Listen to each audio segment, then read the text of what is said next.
Right, welcome to this complete army video for the Eldar, or the Aeldari. So in this video, I'm going to go through the entire list. Just an opportunity to take a little bit of time just to go through the list, the tactics, why I've chosen units, what unit is for, why they have a purpose on the battlefield. And then also in the video description, you should see the full list with points and a chance to showcase the models as well. Eldar, one of the first armies that I collect for Warhammer 40,000. Still one of my favourites, and as you can see, just a rainbow of colour. So can be a bit of a painting challenge. There's a wide colour palette on these for sure, but some of the best sculpts out there, in my opinion, for Warhammer 40,000. And Eldar going through finally a revamp of a lot of the models. Games Workshop staying true to the original sculpts and bringing out some fantastic resculpts for the Eldar. Very exciting times for them. Fantastic range of models available for them now.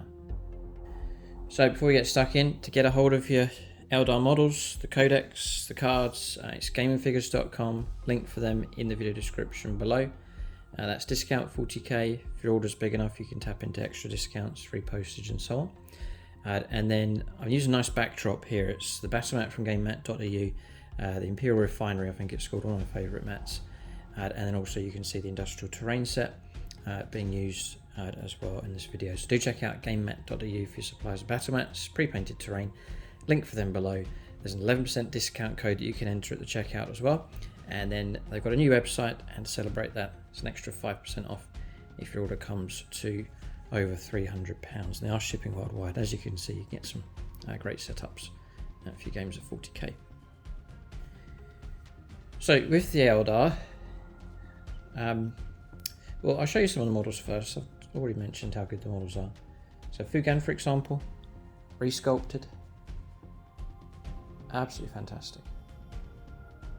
The resculpts are beyond what I'd hoped they would be. So full credit to Games Workshop for these. Fire dragons. And the good news, if you like the look of these, there is a full tutorial on the channel for painting fire dragons. The latest sculpts from Games Workshop. So that will guide you through the whole process, covers the basing in that video as well.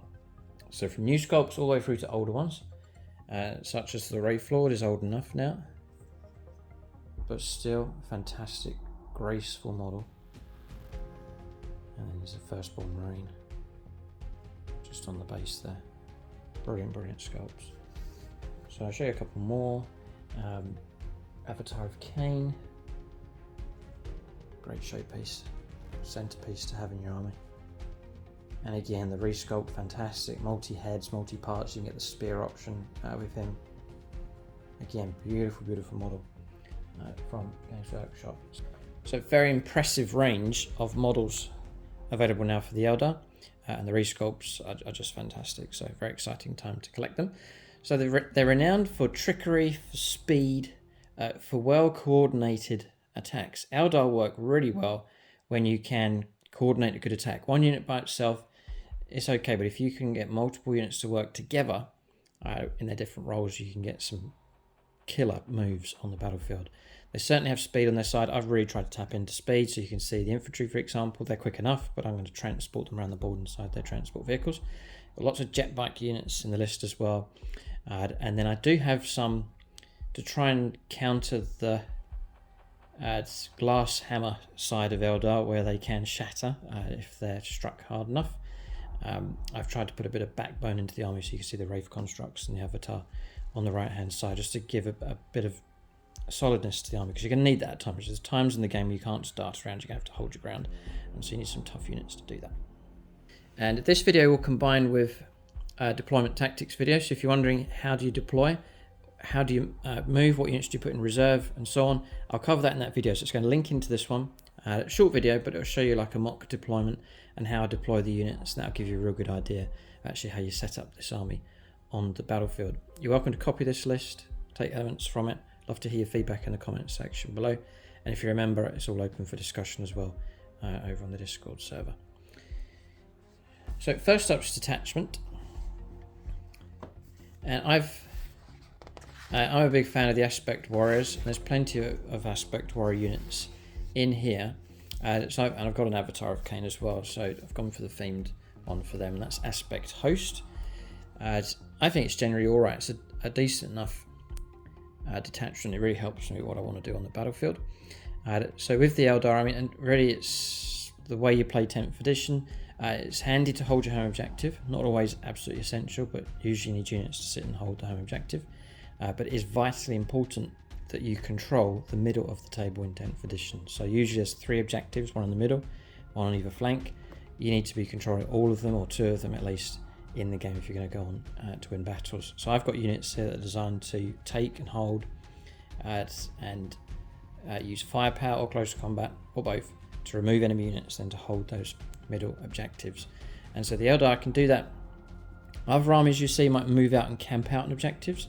Eldar more swooping in, destroying targets and shifting across the battlefield really quick. So similar to Harlequins as well, Drukhari I suppose, similar kind of tactics here with the Eldar. So I'm looking to move quickly, strike first, strike hard, and to work as a team is the theme of this Eldar force. So and then from a hobby point of view, I want a nice rainbow of colours, so you can see nice entirely different types of units on the battlefield as well. So really wanted like from a collecting point of view, nice array of my favourite units. So Aspect Host Detachment, Path of the Warriors. It's only going to apply to Aspect Host units, which is Shining Spears, Fire Dragons, the Banshees, those 2 Phoenix Lords, the Avatar as well. They've all got the Aspect Host rule, and so Path of the Warrior it's called every time they get selected to shoot or fight. So it's just constantly throughout the game. You can choose to either reroll hit rolls of 1 or reroll wound rolls of 1. Exceptionally useful. 3s rerolling 1s makes these kind of units much more reliable. Others that hit on 2s, such as the Avatar of Khaine, I always dreaded whenever I've played them down through the years, rolling 1s in close combat. You know, you get like 4 attacks, 6 attacks, and you roll a couple of 1s, and it's just ugh. But if you get to reroll your 1s, it just really helps those kind of units out. So definitely, I think the right choice if I'm running the Avatar of Khaine is to go Aspect Host. I am quite restricted on my enhancements with my particular list. I haven't really looked at them because I just can't take them because they're all for Autarchs or Autarch Wayleapers, and I don't have those in the list, so that just stops me from taking any of the enhancements. But an Autarch could be an option down the line, so I don't take any of those. But then there's some decent stratagems. I'll not go through all of them. The main one that I'm using and disciplining myself to save a CP4 is Skyborn Sanctuary, which lets you at the end of the fight phase, 1 Asturiana unit from your army, 1 friendly transport is able to embark within. So Banshees inside the Falcon, or the Fire Dragons inside the Waveserpent, as long as you're within 6 inches at the end of the fight phase. It could be your fight phase, the opponent's. You can embark back inside. It's particularly useful. For example, Fire Dragons, you move out, disembark, shoot, destroy a target or not, and then instead of sitting there open for attack, at the end of the fight phase you can pay a CP and just hop back inside the transport. It's an exceptionally useful stratagem, and one you really can build into your overall army strategy. So that one's good. There's further enhancements for things like preternatural precision. You can I should have tokens on these Aspect Warrior units, the Banshees and the Fire Dragons, but you can use a token and you can pick 2 of the following: ignores cover, lethal hits, or sustained 1. Very, very useful if you're trying to enhance the unit, make it a bit more striking in close combat or with shooting. So that one's a good one. If I have the CP, I'll use it. Warrior Focus is another very good one as well. Again, it's for Aspect Warriors or Avatar of Khaine. The opponent's got some kind of trickery going on, trying to make it harder to hit them, to wound them, or reducing the damage. It says here, for 1 CP until the end of the phase, each time model on your unit makes an attack, you can ignore any or all modifiers to the ballistic skill, weapon skill, AP, and damage, and any or all modifiers to the hit roll. That's very good for neutralising the opponent's shenanigans and trickery. So it's kind of Eldar are the ones that have the best tricks, and they shut down others that try to use them. So Warrior Focus is very good. So overall, there's a Fight on Death as well. Again, very, very useful. So I'd say there's 3 good stratagems, 1 excellent one, the general rule for aspect host is very good if you're running aspect warriors, and especially if you're running the Avatar of Khaine. So I'm quite fixed on that, but you're welcome to make your own suggestions on the detachment, and maybe we'll change over time as I add different units into the list. Then, yeah, I'm not going to go through all of these. You've got to bear this in mind. This is your new rules here. It's Agile maneuvers. For a 2,000 point size game, you get 4 tokens, and you can pick from here. Things like, and it's important to talk about this because you've got things like shutting down Overwatch on a unit. Very, very useful for my Banshees, or for Fire Dragons, or any of the units, except the Wraithlords. They can't get access to these, but all the other units can, like stopping Overwatch on an Avatar, for example, or Banshees in the open, and they're trying to get into a unit that's got a pretty good Overwatch, load of Flamers, for example. I can shut that down just for a token, and then just move them in. So it's tactically very, very useful stuff. You can pile and consolidate 6 inches instead of 3. You can give any unit a boost, apart from the Wraithlords, an extra 2 inches. I'm always using that during games.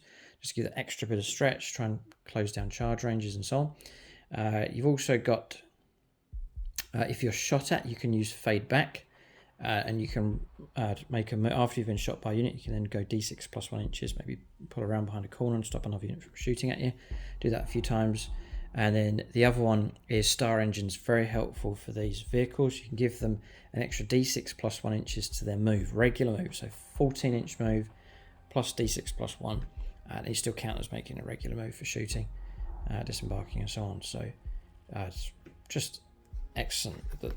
It takes a while, but the more you get used to these, you see the value in them. So Agile maneuvers, it's really worth making full use of those. So plenty of tactics. We've looked at the some of the models. So we'll start going through the list. I'll start up with the Avatar of Khaine. So Avatar of Khaine, as perhaps a controversial, well, not controversial choice because it's a good unit, but the way I use them is controversial, and it's brought some interesting comments on battle reports, but I sort of stick into the way I've been using him. So he is a deliberate semi-sacrificial bullet magnet type unit. So I know, and the opponent knows, he's a threat on the battlefield.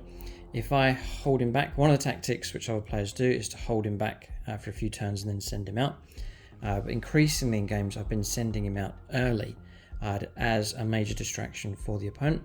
It means if the opponent does decide to ignore him, which usually they don't, but if they do, then he's right in the thick of the fighting, in the middle of the board and pushing beyond.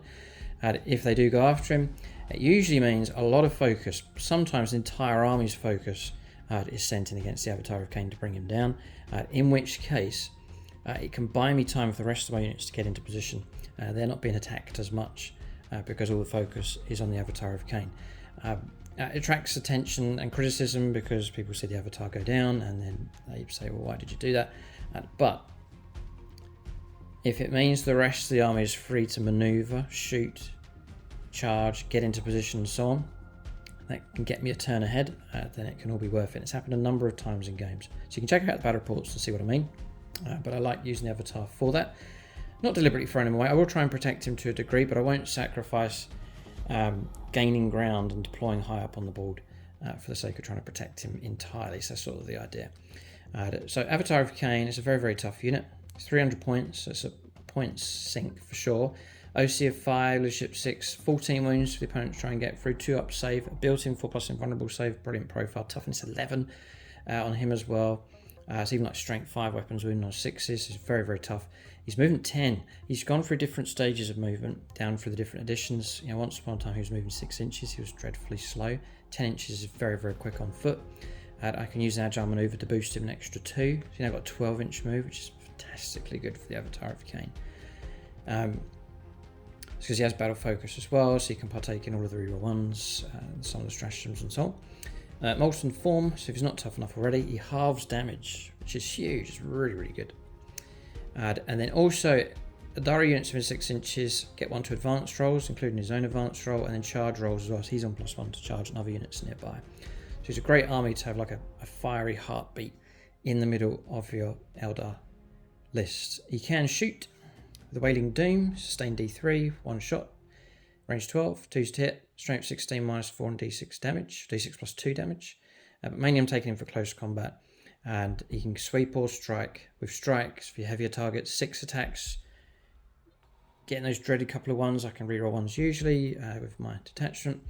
And then strength 16, so on 3s or 2s to wound, pretty much everything. AP -4, which is amazing, and then D6 plus 2 damage as well. And a couple of those 2 or 3 wounds get through against a vehicle, it's in massive trouble. Or you can sweep if I'm up against, I'm bogged down against infantry or whatever, I can go for 12 attacks.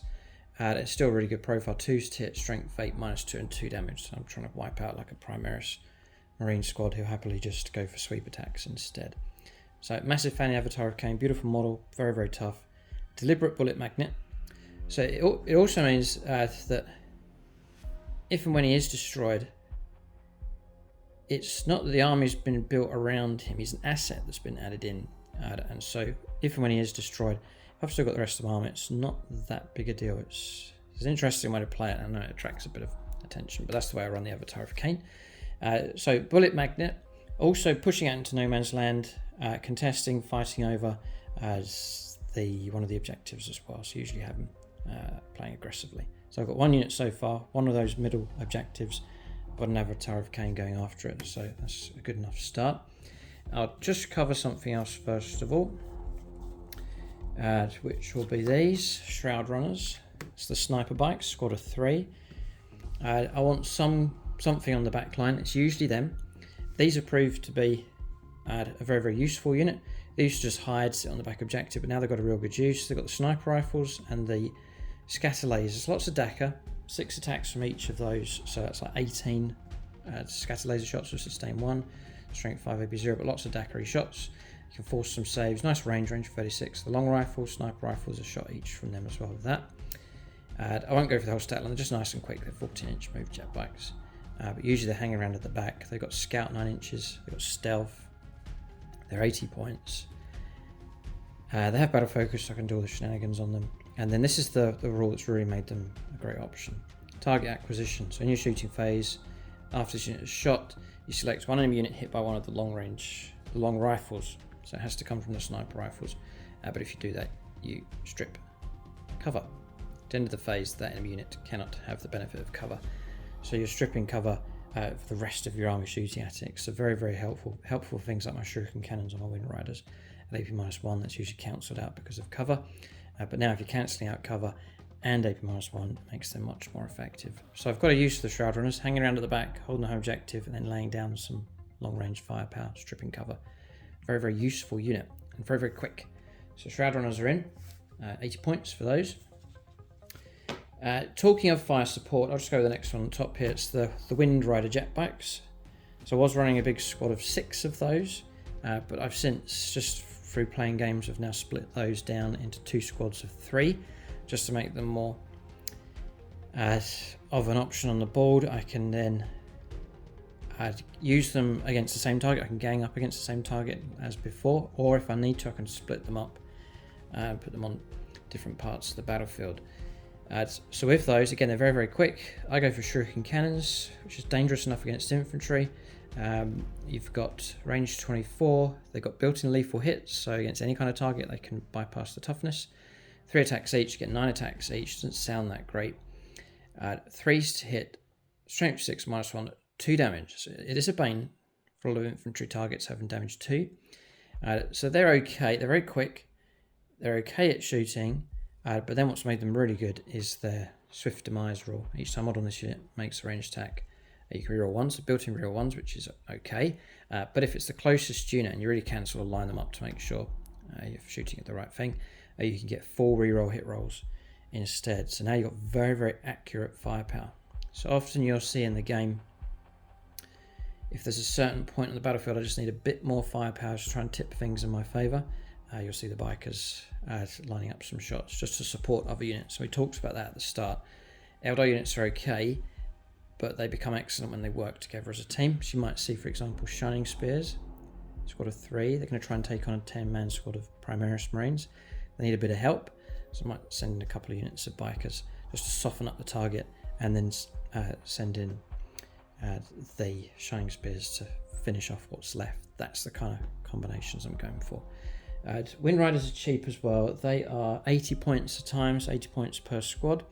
Tactically in the game, I will usually flank with both of those because they are soft enough. If the opponent catches them, they're usually dead in close combat with shooting. I'd rather deliver them at full strength to maximise my firepower. So cheap enough, I'll put them on the flanks and then bring them in turn 2 onwards when needed. And I think it's a good way to play them because I'm not fussed about trying to make a charge, like a 9-inch charge coming in from reserve, because they're just there for firepower. And it means I've got real good options. I can come around all around the edges of the board and then line up my firepower exactly how I want with the element of surprise. And we talked about that at the start as well, trying to surprise and ambush the opponent with the Eldar and trying to strike first and strike hard, just put them in reserve and then catch your opponent as they arrive on the table.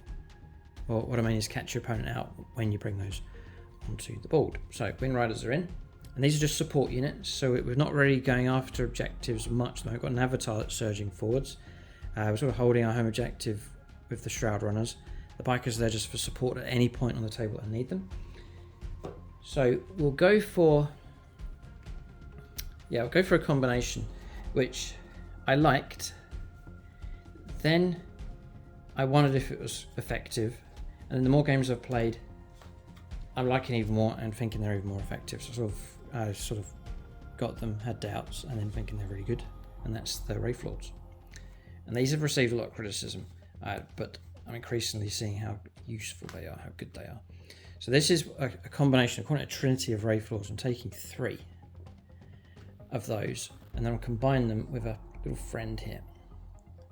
So this is actually a Warlock model. I just use them as a Spiritseer. From what I've seen, Games Workshop are releasing a new Spiritseer model. I think it's coming out with the Warhammer Plus as option, I think, or White Dwarf. It's one of those. It looks amazing.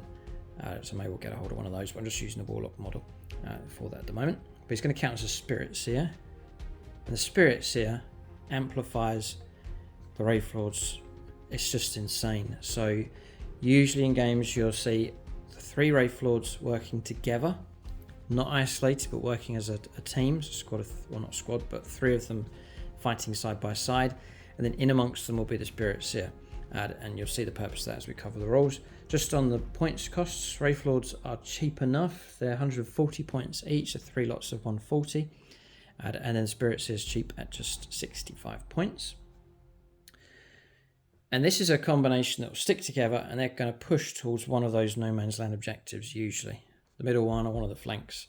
I usually try and deploy them, and again we'll cover this in the tactics video, but they are tough, but I won't deploy them in the open. I'll try and shield and protect them as much as I can because they're not as tough as they used to be. They've got no invuln save. They have no reduction in damage, which they used to have. Used to be -1 damage, I believe.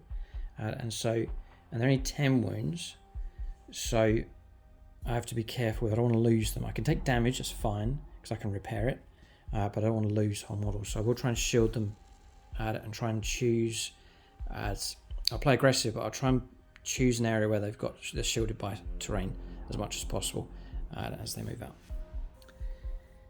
So with the Wraithlords, so they're slower, but I'll just march up the board towards objectives. Not too slow, they're 8 inches. They'll stride across the battlefield well enough. I can use them as a base of firepower. Really good firepower can come from these. And then in close combat they can stand up for themselves, and they are tough enough as well, so they're great to bring to a fight. As I said, I will try and shield them from heavy firepower coming in because it will bring them down. Toughness 10 though, 2 up save, try and work with cover to try and keep that high save. 10 wounds, OC 3 as well, so they are pretty good for getting out onto objectives. The loadout for them is I take 2 flamers, so they're quite versatile. So that's like 6 flamers between them.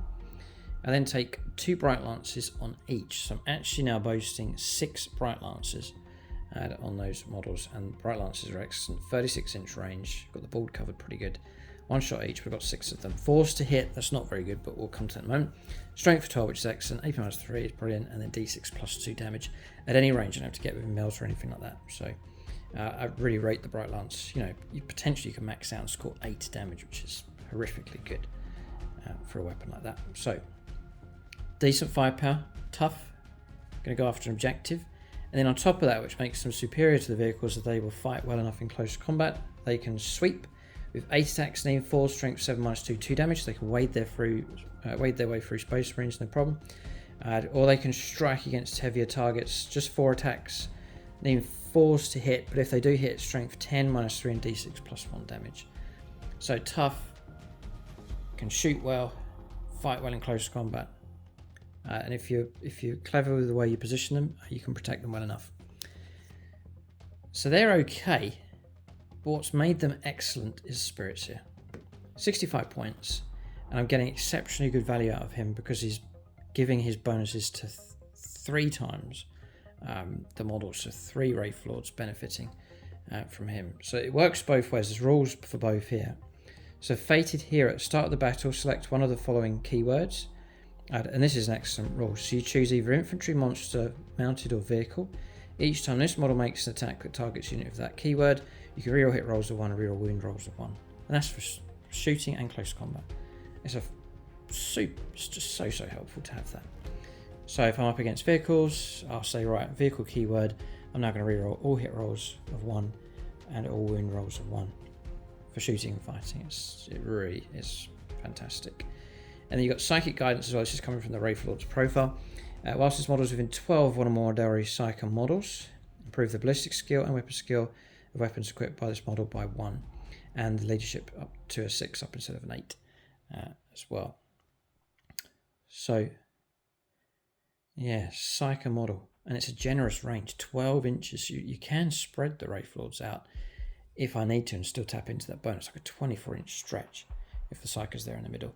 I can spread wide of them if needed and still get the bonus. +1 to hit rolls. So now potentially if I'm up against a vehicle, I've chosen vehicle keyword, and my Bright Lancers are on 3s to hit rerolling 1s. That's very, very reliable firepower with the Wraithlords. Again, in close combat, instead of 4s to hit with the sword, it's 3s to hit rerolling 1s up against the right target. Fantastic. And it gets even better. So Spiritseer himself dishes out some extra rules. Not going to go through his profile. He's very weak. He's got 3 wounds, 4 up in 1 save, and he'll find himself in trouble. So I've got to try and protect him. What will help with him, though, is whilst within 3 inches of one or more Wraith constructs, that's usually why I try and crowd them all around him, he gets lone operative, so that will help protect him to a degree. He's quite low priority compared to other units, hopefully. And then you've got Spirit Mark Psychic ability once per turn your movement phase. You can select a Wraith construct unit, give them sustained hits 1. So go to one of the Wraithlords, and all of a sudden he's Ghost Glaive and the Bright Lancers are on sustained. So you get 6 or 2 to hit, you're generating extra hits. It's happened plenty of times in games, so really appreciate that roll. And then Tears of Isha, which in the command phase, a Wraith construct unit within 6 inches. You can restore a model if you're taking Wraith Blades, for example, or it's D3 wounds restored. So if I take damage, I can start restoring wounds back onto those Wraith constructs, which is, again, exceptionally helpful. So the combo of that, there's so many buffs going on, so increasingly liking that in the army. And I found in games, if the Wraithlords aren't dealt with, or if the opponent just kills one of them, there's 2 left, the Spiritseer, you've got brilliant firepower, good close combat, nice, tough, strong units going after the objectives. So we've now got the Wraithlord, Spiritseer combo, and the Avatar of Khaine, 2 good solid units pushing out onto objectives. Avatar could get shot to pieces and so on, so need other units to push forwards. So we have 2 combinations to go through. One built for close combat, one built for shooting, and I'll try and use them as appropriately in the game. So if there's a real tough vehicle, I've got a unit that's available, that's the Fire Dragons, or if there's an anti-infantry requirement, I have Jain Zar and the Banshees, so that's the combo. We'll talk about each of those. So first up, I'll start with the base unit here. So we'll go Howling Banshees. So we're trying to take middle ground. So there's different ways you can do it. So some armies will go, I'm going to move out and camp out an objective and weather the storm. For Eldar, I can't do that with these. They're too fragile. So what I have to do is perhaps the opponent takes the objective first, and then I'll swoop in and destroy whatever's holding it and then hold an empty part of the battlefield. It suits the Eldar much better, and that's the idea with these units. I can't castle up with these on objectives. My transports will be shot to pieces and the contents destroyed, so I need to swoop in as a counter attack approach. So I'll deploy, and we'll cover this in the video, I'll deploy deeper with these transport vehicles and then move in, so there's no panic if the opponent pushes forwards. Can even be advantageous to us if they do that, because then I can then counter them. So Howling Banshees, it's an okay unit. We'll turn it from okay to good to excellent. And again, it's this whole team combo working together. So Howling Banshees are good. 8-inch move, they're very quick. They can charge after they advance or fall back. Excellent. Got a bit of pistol firepower, don't need to go through that. They get a token, and really I'm taking them for anti-infantry. So the Banshee Blade, 4 of them have got these Banshee Blades. They're anti-infantry 3+, so you could be up against aggressors at toughness 6, still going on 3s to wound. Only 2 attacks, but they do hit on 2s. And remember, my aspect hosts are reroll 1s. Strength 4, -2, which is excellent for like an infantry blade, and the damage 2 as well, which is superb. I'll then take the Executioner on the Exarch. That's again anti-infantry 3+. I get 3 attacks of her, a 2s to hit, strength 6, -3 and 3 damage. So really good AP, really good damage just from a normal infantry squad. Anti-infantry 3+, they really are dedicated for killing infantry. I can play tricks with them. I can shut down Overwatch. I can give them an extra 2-inch boost across the battlefield. To make them even quicker, they can come from their transport vehicle, disembark 3, move 8, give them a +2, give them an advance, and still charge. The stretch on them across the battlefield is, for an infantry unit, is fantastic. So they're good. But then we'll make them excellent. We'll make them very good by adding Jain Zar in. So we've got 95 points to the Banshees. Jain Zar is 105 points, I believe, for her. And she's a Phoenix Lord, cheap character. Put her straight into the unit. That's going to bolster the unit. Going to give you 5 wounds, 2 up save, 4+ invulnerable save. 8-inch move. But she'll benefit the unit. When she attacks a unit, not her unit, but when she does, she gets to reroll wounds if it's a character.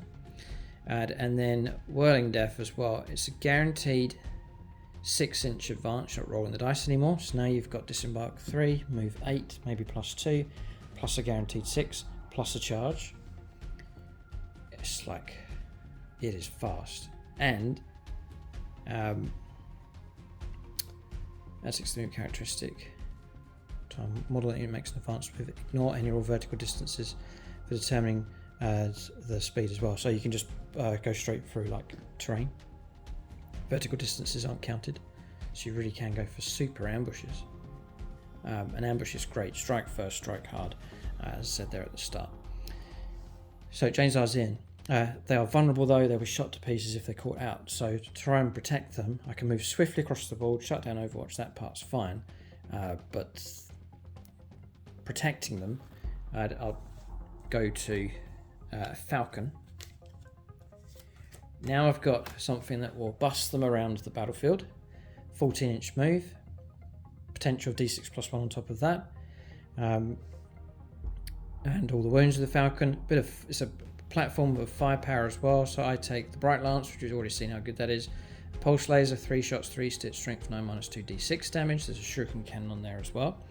So mobile gun platform, transport vehicle, moves super quick around the battlefield to protect the Banshees. To a degree, I usually hide of it anyway, because it won't withstand too much firepower.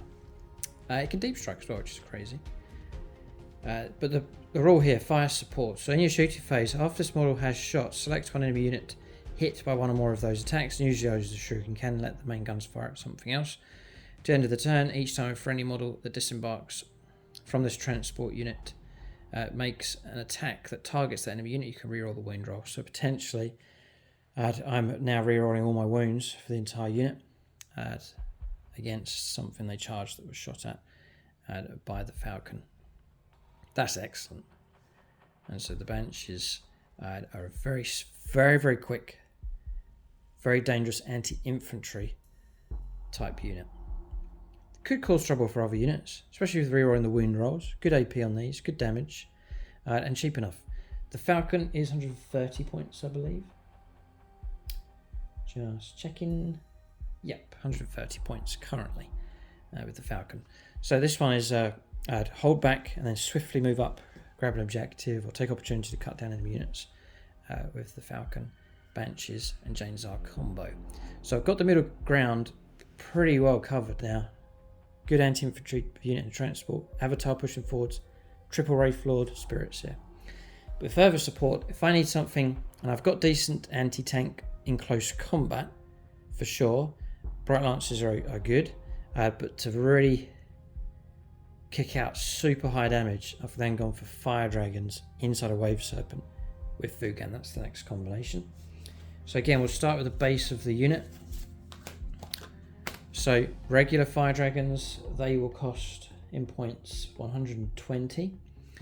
They are a good unit to start off with. They've got a 7-inch move. They have a Dragon Fusion gun, which is basically a melter gun, but an even better one. Obviously, it's got to be better than the Imperial one. So it's Melter 3, range 12. It's an assault weapon as well. Strength 9 minus 4 d6 damage. So if you get to within 6 inches, it's d6 plus 3 each. I then take the Fire Pike. There are different options, but I take the Fire Pike extra range, range 18. Just the one shot. It's assault, Melter 3 again. 3's to hit. Strength 12 though, fantastic. Strength 9 is a bit of a struggle against like toughness 10, for example. 8 minus 4 and d6 damage. So that is good, real good firepower coming from that unit. I'll reroll 1s for shooting to help them out and so on. But to make them go from good to very good, I just add Fuegan in. And super happy to be doing that. It comes very highly recommended.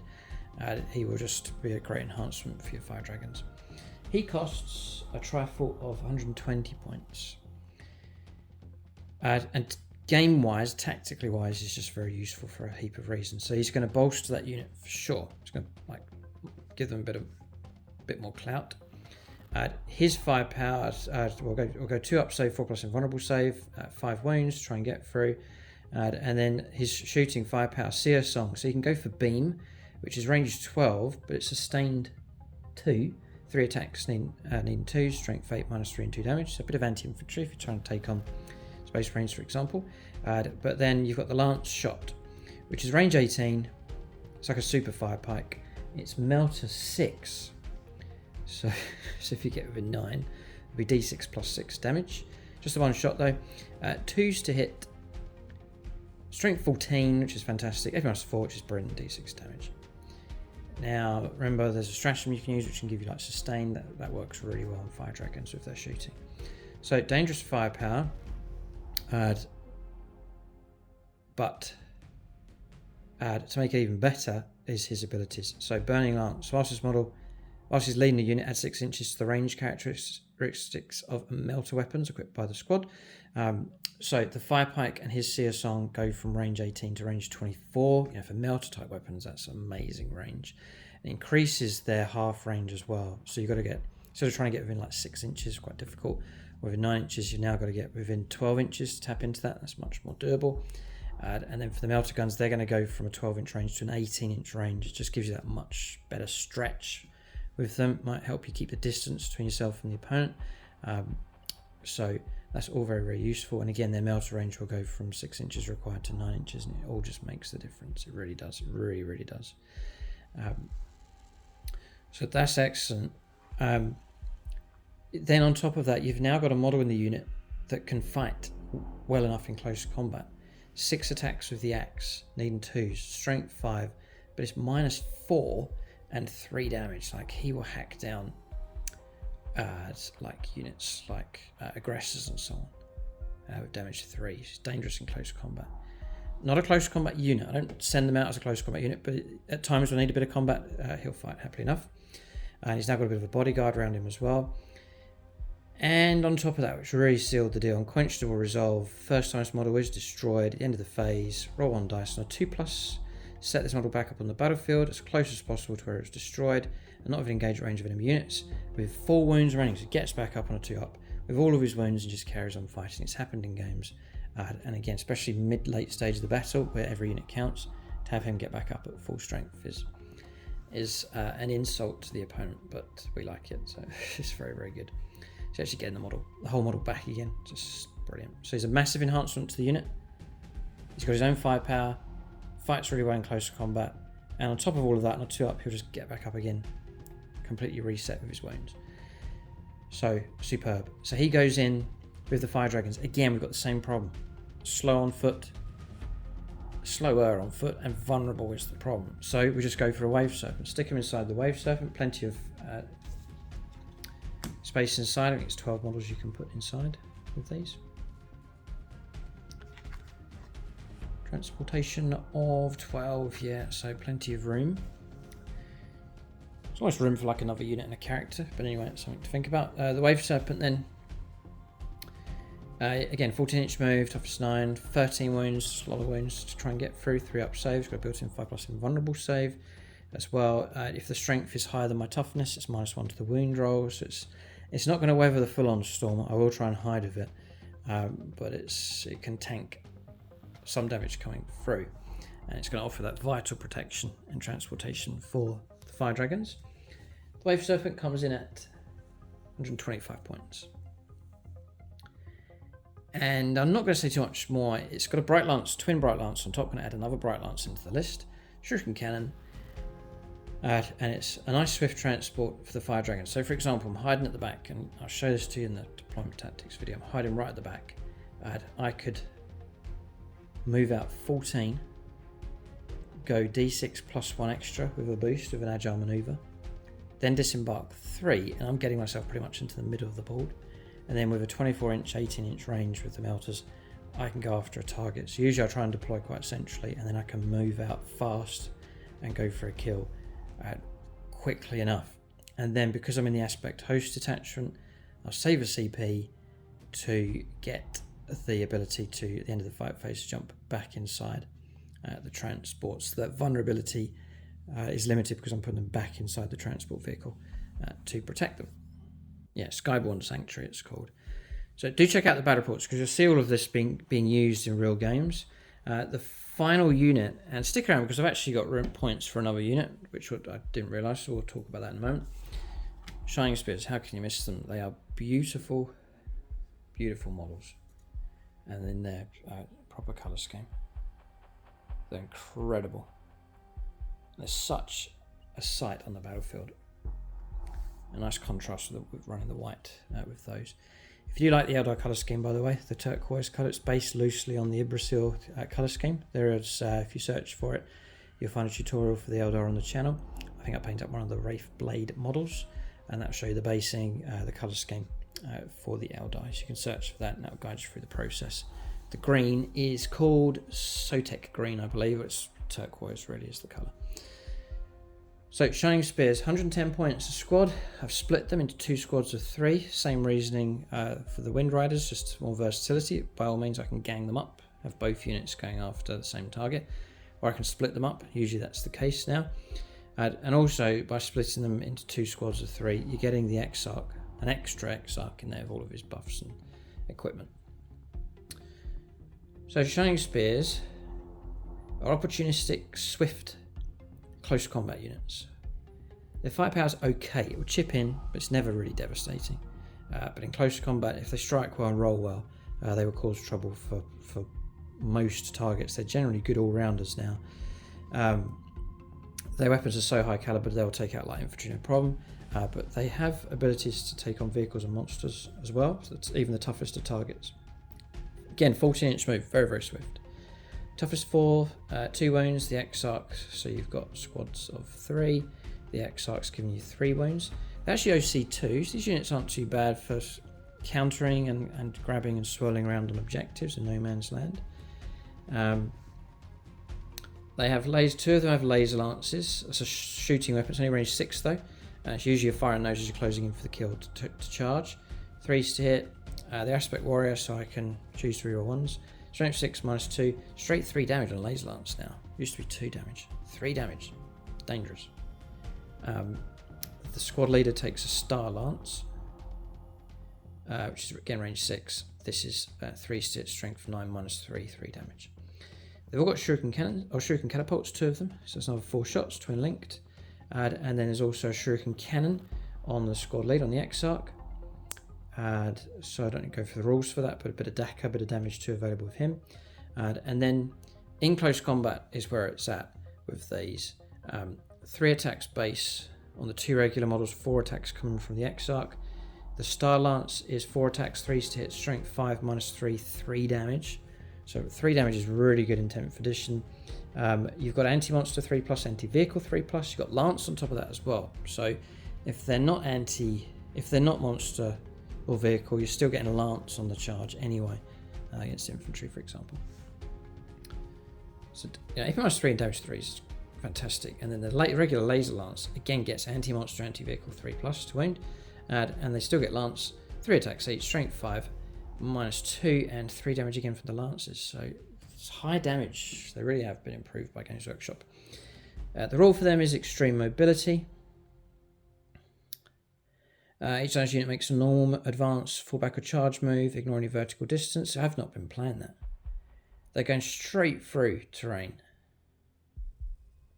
when determining the total distance models in this unit moved during that move. Normal, advance, or fallback. Even fallback. So you see this terrain piece here? I literally go straight through it. 14 inches. God.